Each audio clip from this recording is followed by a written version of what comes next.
Thank you everyone for coming.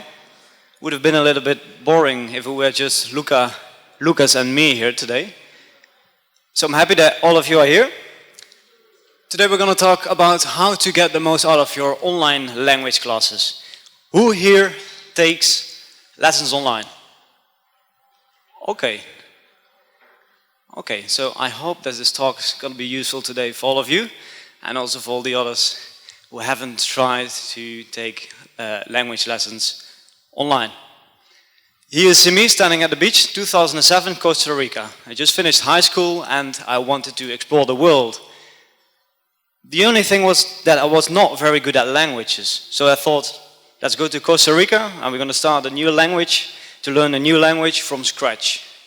I spent 3 months in Costa Rica, and by the time I got back to the Netherlands, I didn't speak a word of Spanish.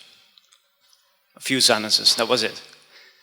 So at that time I started thinking that maybe my teacher at high school, my English teacher, he was right when he said, Jan, you know what, your English is so bad, you're one of the worst students, and it's okay, because there are other things in life that you can be good at, and maybe you should just not choose a career in life for which you need English or foreign languages in general. But I still like to travel and I still wanted to explore the world. Only my language skills were basically blocking me. And then in 2009 I got an opportunity to go to China, go on exchange. It was only 5 months. To learn Chinese culture and Chinese language, of course. And once I arrived in China, completely different world, it was my first time in Asia. Everything changed, because everything was different than back in the Netherlands. And this is my father and my sister visiting me back in at the campus of the university in Guilin. And 3 years ago, I gave a presentation at the Polyglot gathering in Berlin where I talked about my Chinese learning story. Who here remembers that? Ruslan? Okay, I made at least an impression at 2 people here. And every time when I meet someone who has seen a presentation, they say, ah yeah, you were the guy with that Chinese girlfriend. So I couldn't leave out the slide with my Chinese girlfriend this time again. So that was she. My Chinese love, the first one, not the last one. And she actually motivated me to learn Chinese. She didn't speak a word of English. And I was just in China 2 weeks, and I had to communicate with her because she really didn't speak a word of English. And this was a big challenge, of course, because I only knew a few words, and I started using these words directly. I actually started speaking the language. And that was fun, because it worked. The words that I learned at school, she understood what I wanted to say. This was actually really fun. And this was the first time in my life that I saw the reason, that I had a good reason, that I was motivated to learn a language. So sometimes it can be a girl, sometimes it can be something else. For me it was this, I don't know what happened to her after this not very successful love story. Okay, so when I left China 5 months later, I was actually able to communicate in Chinese, and I was the only one of the class who was able to hold a conversation in decent Chinese. And all the other Dutch, was 10 of them, they had no idea how I did it, but that was a secret weapon, of course. So I thought, okay, maybe I can actually become pretty good at learning languages. So I gave myself another chance. I went back to the Netherlands and I started looking on YouTube for people who are also interested in learning languages. And then I found this video. It's Richard, of course, a little bit younger. Who knows this guy? Does anyone know this guy here? No one. And I thought, okay, so there are actually people who speak more than 5, 10 or even 15 languages. How do they do that? Well, I got the privilege to travel around the world and meet all these YouTube or my YouTube language celebrities. I flew to Tim Donor to spend a weekend with him, did an interview in New York. I traveled a lot with Oli. This picture was taken in Cairo. Stu J, I stayed a month in his house last year in Thailand. I visited Amir in Kazakhstan. That photo was taken in Bishkek, Kazakhstan. We almost went to the North Pole with Richard Simcott, Emanuele, and Alex, I visited Benny, couch surfed a few days at this place in Valencia. And I traveled a lot with Connor as well. This picture was actually taken in Baku, in Azerbaijan. And now you might think, how do you do that? Are you rich? Don't you have to work? I do work online. There's always a solution. We started a translation business 5 years ago, which we are still running. So besides Language Boost, we also run a translation business. I do that together with a partner in the Netherlands. And we actually work, I work online, so I travel and I work at the same time. And then a few years ago, I set a goal for myself. I thought, okay, this is going pretty well, this traveling / language learning thing. I'm going to set the goal for myself to learn 10 languages, up until a decent level, and travel to 100 countries before my 30s.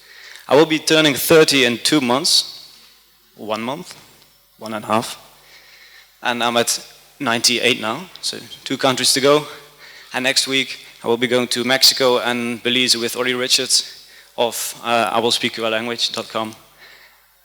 We're going to hit the 100. So that was a little bit about my background. And then a few years ago, I decided to learn Brazilian Portuguese. And that was actually where I went, where I met Lucas, a friend of me, Fabricio. He is here as well. Hello, Fabricio.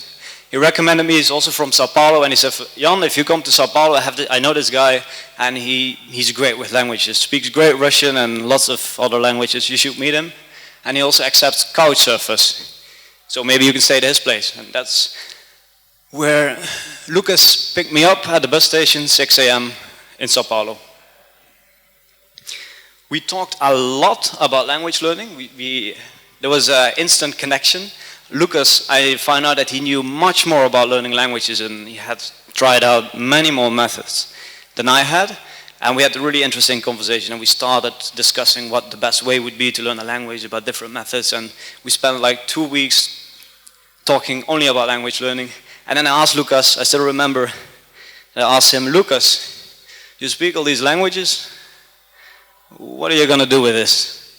And he said, I want to help other people to learn a language. And I thought, yeah, we're only thinking about ourselves. It's cool to speak all these languages, but what if we could help more languages, other people to learn languages? So that was the beginning of Language Boost. Started Language Boost last year. And we have created a language course in which we focus on most important vocabulary so that you can start speaking a new language as soon as possible. And with our Russian partner, Alek, who is also here, we run boot camps in Russia where Russians often older than 50 years old, who have never learned another language, learn a new language in only 21 hours. And now you might think, not possible. We have the proof. It's not, they are not native-like, but they are actually conversing. And they had never been able to learn a language in school. Alek, maybe you want to invite you to tell a few things about what you do, and then we get to the topic. Thank you. Hi. I'm Polyglot beginner. And I would like to say a few words about how we teach online. Few words. We have been organizing online events more than 9 years, offline more longer. And by the way, we made the first conference for polyglots in the world, at least I think so, at 2013 in March. And Luca Lampriella, Richard Simcott, Steve Kaufman, Dmitry Petrov did their presentation at that event. And now we try to use of our experience in our new project, become a polyglot, with Lucas and Jan. I started to do this project because I felt that it's very, very resultive and effective method. And plus, I myself participate in it.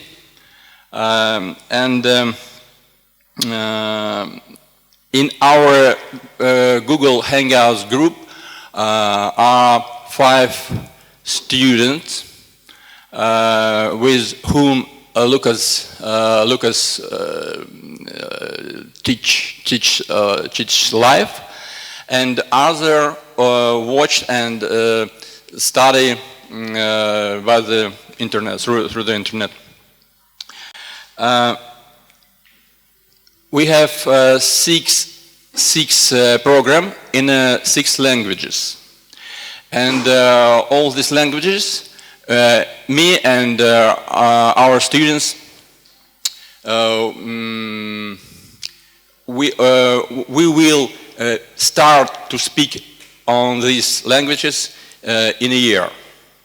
It's my challenge. I will try. And the first program of Spanish language is first program ended, and we received a very good result. I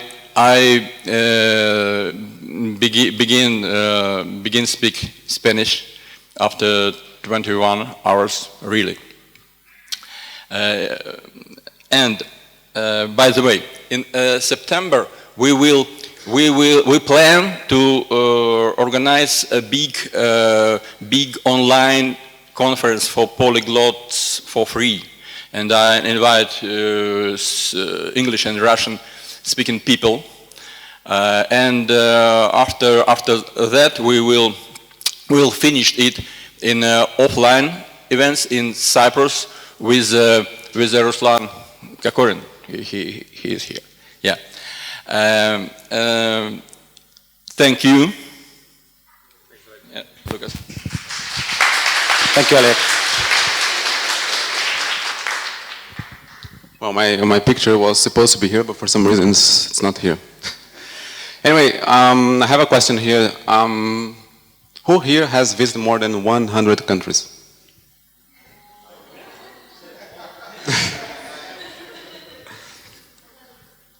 Well, maybe after Jan's introduction, maybe you now think that you have to visit 100 countries to learn all these languages.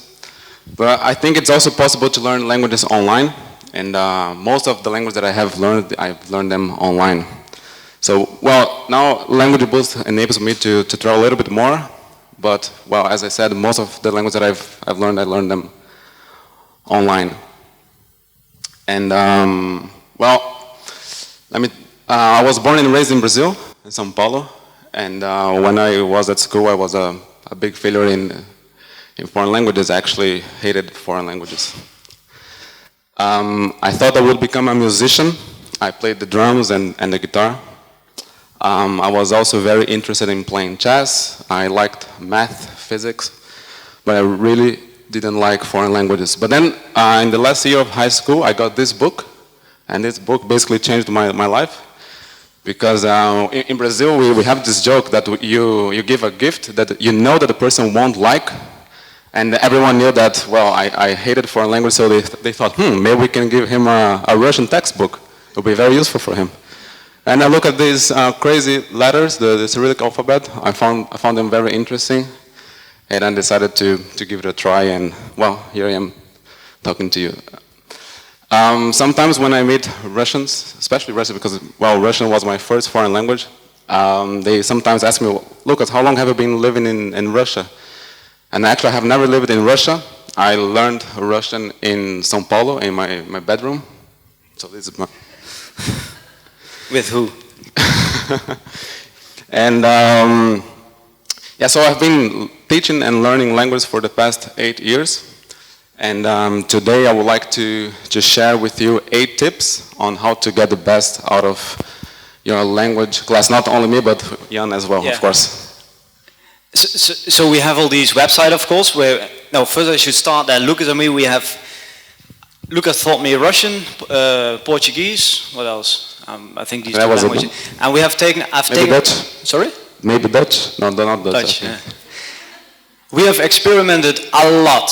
Lucas also works as a language teacher online, and Lucas also has tried lots of different methods for lots of different types of students. So what we're going to share with you today here is like our lessons, what we have learned over the last 5-6 years of learning languages and teaching languages offline. Of course, we know we have a very experienced language learning or audience here who is very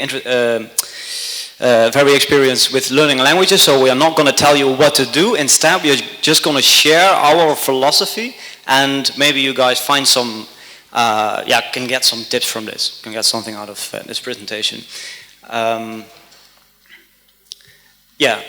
That's Lucas and me on a camel in Morocco 2 years ago. I wanted to learn French, and I decided to go to Morocco, a lingua franca. Anyways, it didn't really matter because I was learning the language online, because online I think is the best way. It's even sometimes can even be better than in person. It's good to practice in person, but to learn, I think, online. Now, tip number 1, speak as much as possible. You pay a teacher because you want to practice your speaking, right?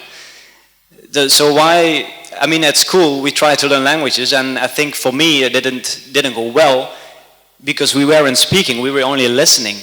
So how can a teacher expect to do you well at an oral exam if you've never practiced the language? So I think you can learn by yourself from books, from the internet, watching movies, all these things, using Link. I started using it, I like it. By yourself.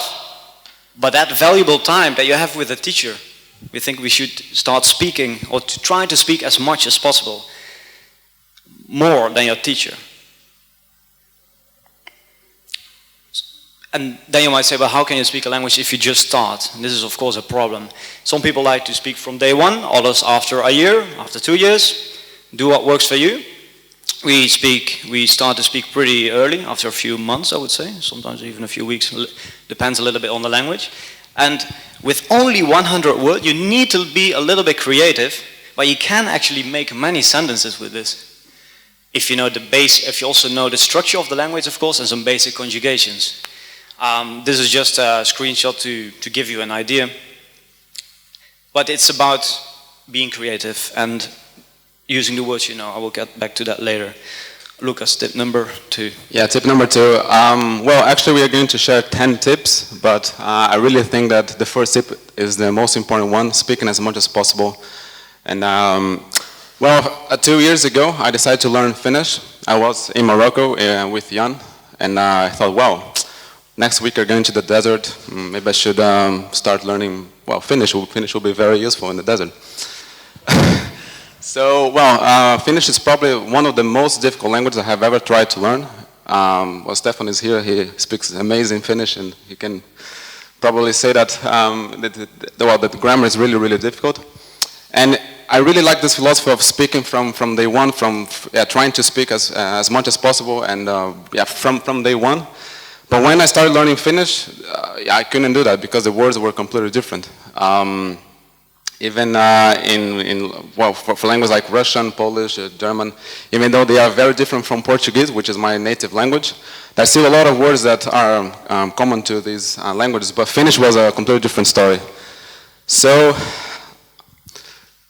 I started booking lessons online, but it was very frustrating because my teacher was doing all the talk, and she was trying to speak basic Finnish to me, but it was still very difficult to follow because the words were completely different. So tip number 2 that I would share with you is ask your teacher to ask you many questions.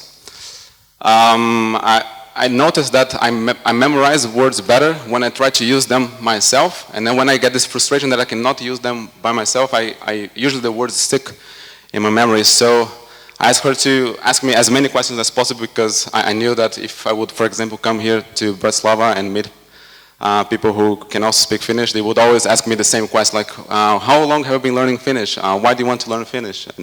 And so on and so forth. So I wanted to get ready for these questions, and Tip number 2 is ask your teachers to ask you as many questions as possible so that you can speak as much as possible.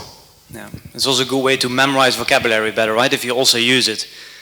Say that you also always need to build as many associations with new words as possible. So not only from a book, you also need to hear it, you need to speak it, to feel it. That helps in remembering words. So I started this project to learn Russian 2 years ago. This picture was actually taken in, who knows, you can see it from the skyline. They speak Russian there. Also, it's Baku, Azerbaijan.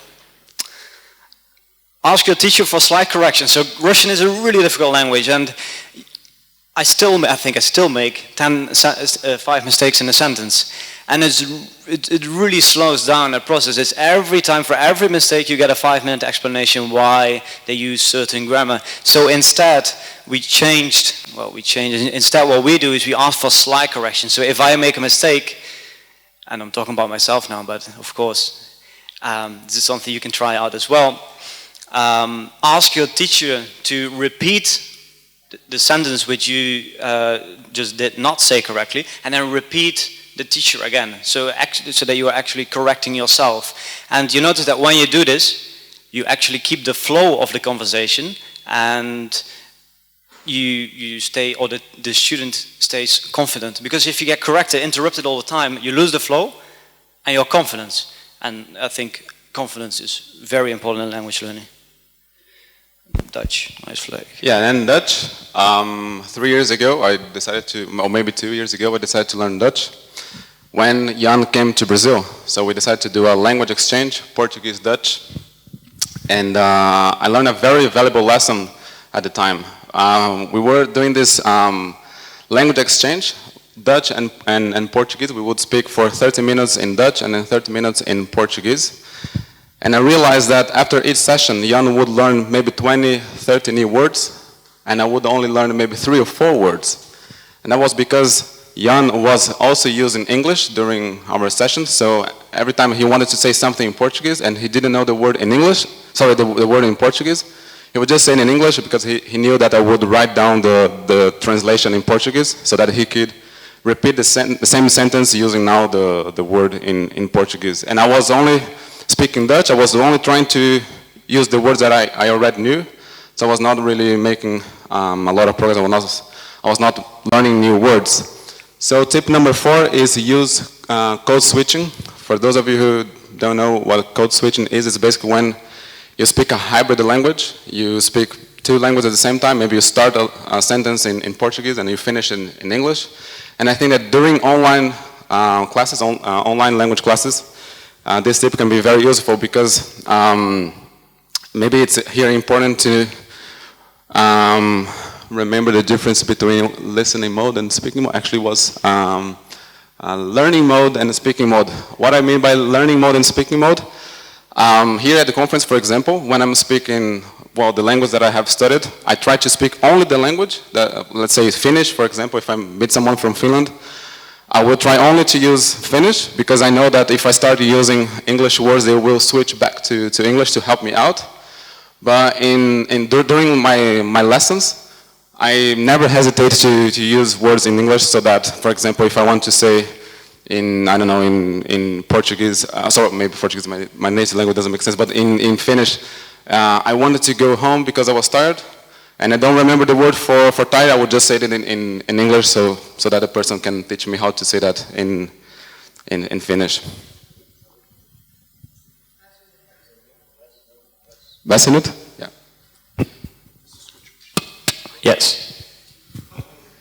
What we should add is maybe that is very important for the teacher, that every time when your teacher hears that you're saying a word in English, that instantly he or she gives you the translation in the language that you're learning, that you don't have to ask every time, how do you say this, how do you say that? Yeah, exactly. Yeah. Actually, it's a mystery for me. I don't know why, maybe you guys know. Very often when I ask, excuse me, how do you say this in whatever language it is, people get confused, like, what do you mean? And I think it's much more practical just to say the sentence in the target language using the grammar of the language. And then if you use a word in English, they might be confused, and then they just translate automatically the word into their language. So I think that, well, once again, Code switching is tip number 4, very useful. This is another tip how you can get started speaking the language with very limited vocabulary. So don't focus on what you want to say, but focus on what you can say. In the beginning, you're going to have very limited vocabulary. And if you want to practice your speaking, you should just know the words that you already know. If you want to explain to someone into detail how, I don't know, how you make a PowerPoint presentation, that's going to be very tiring, very slow, frustrating process. But instead, you just use the words you know. You know how to say I, you know how to say you, to be, a few verbs. Where are you? I am here. Are you also here? No, I am not here. I mean, do you have a brother? No, I don't have a brother. Do you have a... This is basically how we start. And everyone has his own learning style. Some people, as I said, some people prefer to first study the language for 2 years and only then start speaking, because then they can talk about difficult topics. But if you really want to focus how to speak a language quickly, and I think it's very important to speak quickly, because most people can't learn a language for 2 years without speaking. They lose the motivation. At least that would be the same for me. If I cannot use the language, I'm going to lose my motivation. Maybe more people have the same feeling for that.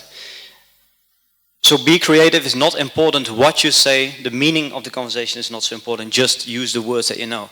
Another one, grill new grammar features. Drills, exercises, I think is great. If you like studying grammar, please study grammar. If you don't like grammar, try this. It's a good way to learn grammar by not actively really studying it. Lucas, maybe a short demonstration how we did this for Russian?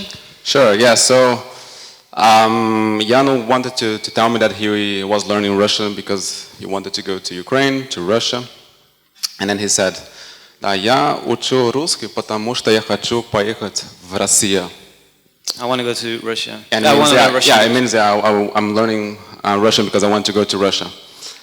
And he should have said в Россию and not в Россия. He should have used the accusative case. Well, it's a family word, so the ending ya should turn into you. And well, I could explain maybe for 10-15 minutes why it was wrong. I could give him a very detailed explanation that, well, it's a accusative case because it involves movement and blah and blah and blah and blah. And well, after my explanation, he would probably be sleeping. So I think that grammar drills can be also very useful. Maybe we can even give a demonstration here. So Jan, how do you say to go to Russia? Or even better, how does you say Russia in Russian? Россия.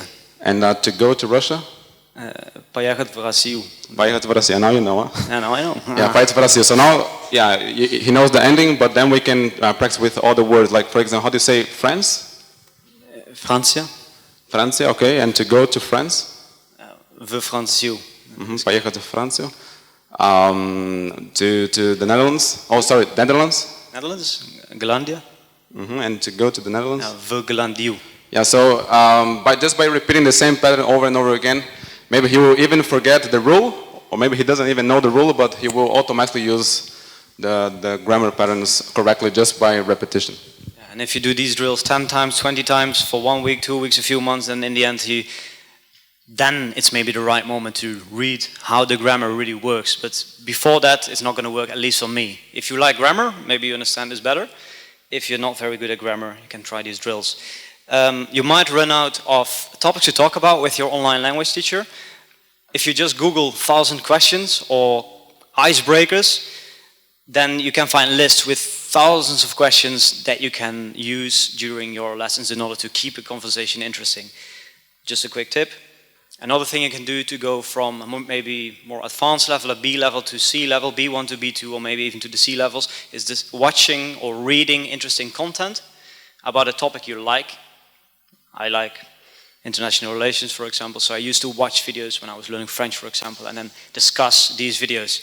And it's actually put you out of your comfort zone because you've never talked about these topics, and the key to go from B to C is basically to talk about things and that you've never talked about. You need to push yourself out of the comfort zone. I think this is a good way to do it.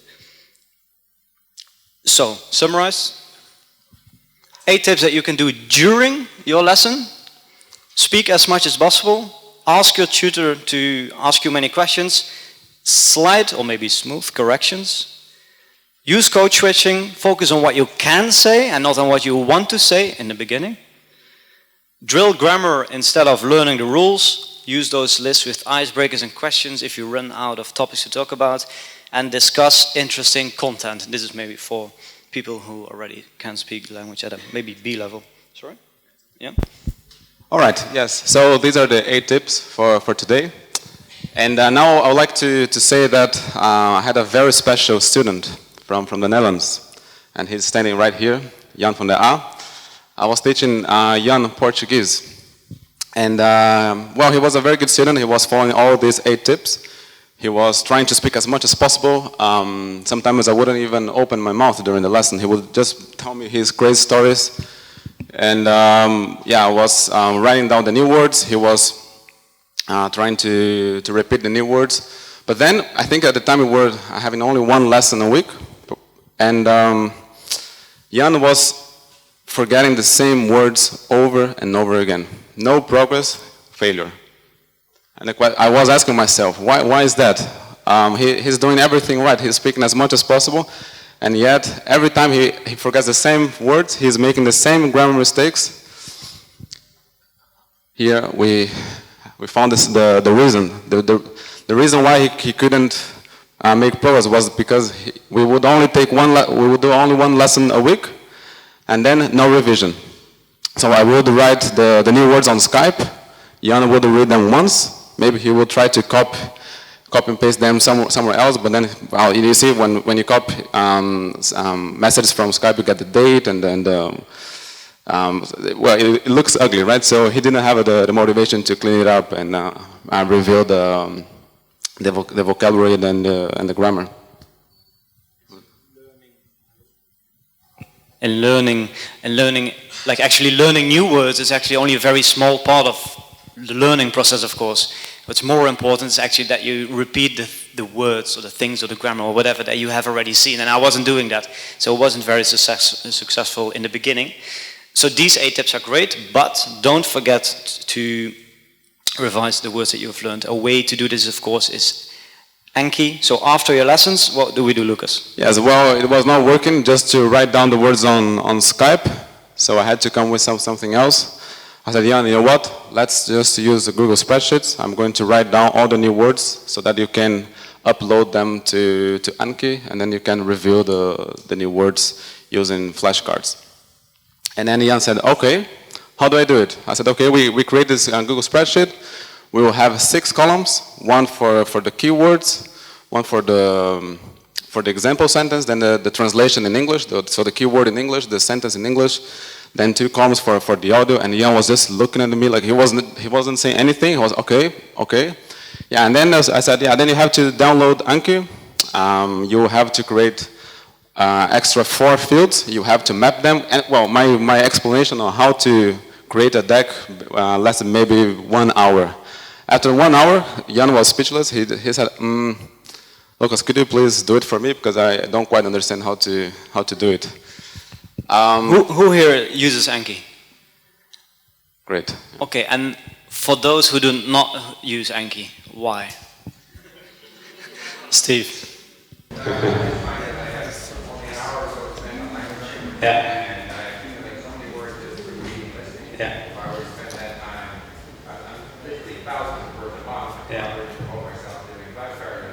Right. Yeah. Yeah. Yeah, right. I think that most people that I know that what Steve said for the recording. Excuse me? Maybe we can repeat what Steve said for recording. It doesn't have a microphone. Yeah, so Steve is basically saying that he has only a limited amount of time to learn, to study. And if you also need to spend time on flashcards, or I'm not sure if you said that, but on creating flashcards, I'm not sure if Steve mentioned that. Reviewing, yeah. I think what's actually a big hassle is also to make your own flashcards, to add audio example sentences. Of course, you can download Anki decks, but we haven't found. Yeah, well, actually, I know a lot of people that don't like Anki, and well, I'm a big fan of Anki myself, so I'm always trying to tell people, yeah, well, you should use Anki. It's great. And well, Jan was one of these people that didn't like Anki. And actually, I get why most people don't like flashcards or why they don't like Anki. It's really a hassle to create decks. So people usually will just download pre-made decks. But unfortunately, these decks, they usually only come with a word in one side and the translation in the other side, so no context. And as most of you know, it's extremely difficult to memorize a word if you don't have the context. So basically use Anki and repeat what you have learned. There's something else I want to say about Anki. Yeah, I think another reason maybe why you don't like Anki is it's pretty intense. It's maybe more enjoyable to just read an article, right? Or to speak the language. It's something you can do, I don't know. It's more relaxing activity to do. I think flashcards is pretty intense. On the other hand, if you really want to learn how to speak a language quickly, and that's what we are talking about today, and to get the best out of your language lessons, we do recommend spaced repetition or revising, whatever tool that you use. But problems. Yeah, I was saying, so I was still trying to convince Jan to use flashcards, but he didn't want to create the decks himself. So I said, you know what, okay. I've been teaching Portuguese for a while now, and I noticed that my students, they always make the same mistakes. They are always lacking the same words. You know what, I will create a deck for you. I found the 500 most used words that my students usually use in the first interactions, in the first lessons. I created a list with 500 words. Then I created an example sentence for each word, and I created an Anki deck for Jan. Jan started using the deck, started reviewing the words, and I soon realized that he started making progress again. He was memorizing the words now a little bit better. He could use them more actually, because before that he knew the words. When I said the words, he said, oh, okay, of course, this is the word. But he could use these words himself. So when he started using flashcards, he started making progress again. But then, once he finished the deck, 500 words, he was stuck again because he said, hey, Jan, Lucas, can you please now send me a deck with 1,000 sentences, maybe 2,000 sentences, maybe even better, 3,000 sentences. And I said, you know what, Jan? Yes, I could do it for you, but I think that 500 is a good number because, well, 500 words are the words that we all use every day. And this is basically the core of the language. But after that, it really depends on who you are, right? So you like to talk about international relations. I like to talk about astronomy. So the words that you need are not the same words as I need. So maybe it would be better if you had your own words and sentences, so you could review your own sentences, your own content. Yeah. So what you can do is actually what we said: spreadsheets. Write during your lesson. You write the words in your spreadsheets, and afterwards you generate Anki decks.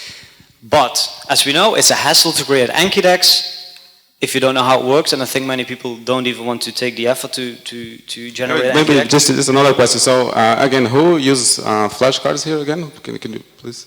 Yeah. Okay, and who creates these flashcards? Okay, maybe, so how much time do you usually need to create your own flashcards? Yeah, with example sentences and audio. audio. With example sentences. And maybe you don't even do that.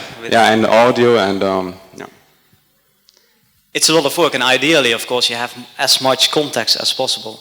So this is a problem. So the solution should be something like Anki, but then linked to spreadsheets, so that during your lesson, you can write out in your words, you get all the translations, you have the audio, and then one click, and you have your flashcard deck. Wouldn't that be very convenient? So we came up with something. On our YouTube channel a few months ago, I asked people what they would like to see, how Anki or spreadsheets, or maybe the combination of two, could be improved. We got a lot of input, and we discussed this idea with many people for a long time, and we came up with this. What if you could create a deck with just one click? It's called VocaFlash. Today we're going to give you a very short preview about this application, about this tool. This is not our own laptop. And I'm not sure if the speakers are working and the microphone here, but we're going to give it a try. Did you make this? Yes. Yes. Okay, so this is the website. It's not live yet. We will start the beta version soon. I'm not a programmer, but yeah, we made it. We hired someone to do the job. So collect new words, record audio in a few clicks, import it in an existing Enki deck, or create a new deck, and then you just practice. Beta version.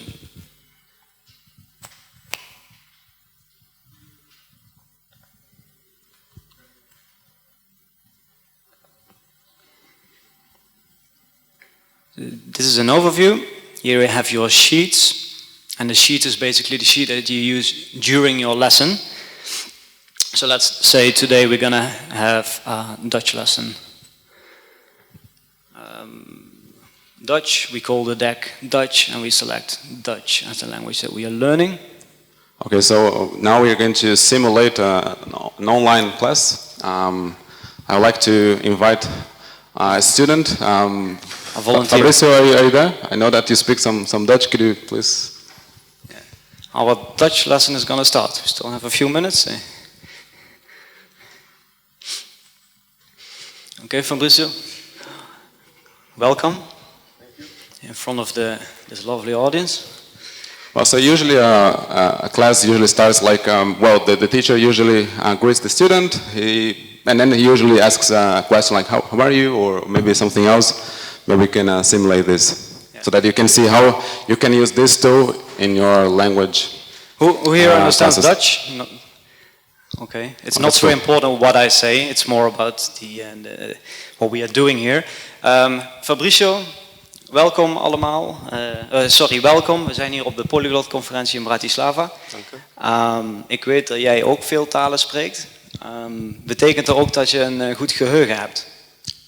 Huh? Goed geheugen. Instead of explaining what went wrong, I just start writing what I just said. Yeah, so usually here there are two outcomes, right? So either the student understands the question and he's ready to answer the question, or if he didn't understand the question, he might say, excuse me, can you please repeat?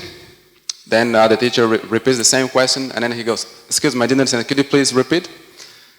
Still, like you have this weird word here in the sentence, memory, and then the student goes again, sorry, can you please write it down?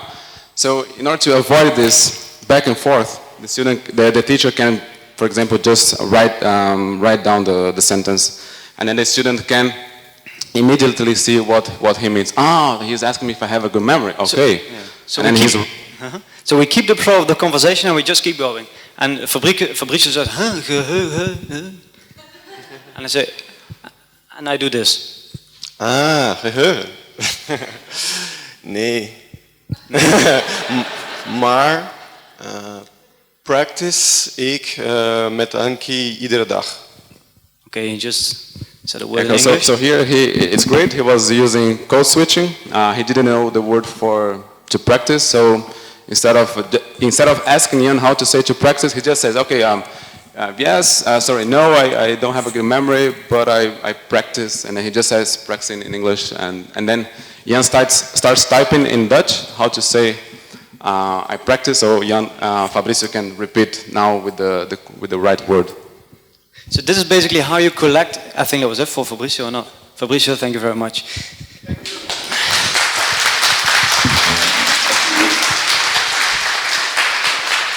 We're running out of time. Time is up. Run out. Okay.